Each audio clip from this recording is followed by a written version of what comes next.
మన ఇంట్లో దేవునికి మొదటి స్థానం ఇస్తే మన ఇల్లు బలిపీఠంగా మార్చబడుతుందట. మన ఇల్లు ఎవరికి స్థానం ఇవ్వాలండి?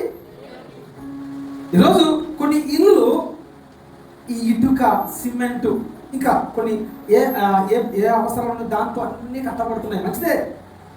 కానీ ఆత్మీయత గుడారము దేనితో కట్టబడుతుందో తెలుసండి? ప్రార్థన ద్వారా, భక్తి ద్వారా, విశ్వాసము ద్వారా, విధేయత ద్వారా. ఈరోజు మన గుడారములు ఎలా ఉన్నాయో లేదో మనమే ప్రశ్నించుకొని మనకే తెలుసా జవాబు. నీ గుడారంలో ఎప్పుడు గొడవే, నీ గుడారంలో ఎప్పుడు పాపమే, నీ గుడారంలో ఎప్పుడు ఏడ్చే, నీ గుడారంలో ఎప్పుడు గర్వమే. ప్రభు నిన్ను క్రియేట్ చేసింది, ప్రభు నిన్ను క్రియేట్ చేసింది, నిన్ను సృష్టించింది ఎందుకో తెలుసా?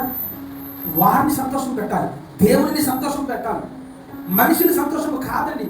రోజు నీ ఇంట్లో మొదటి స్థానం నీ భర్తకి ఇస్తావో, నీ భార్యకి ఇస్తావో, నీ పిల్లలకి ఇస్తావు, కానీ దేవుడు అనే జాబితాలోకి వచ్చేసరికి దేవుడిని మనం మూల పెట్టేస్తున్నామండి.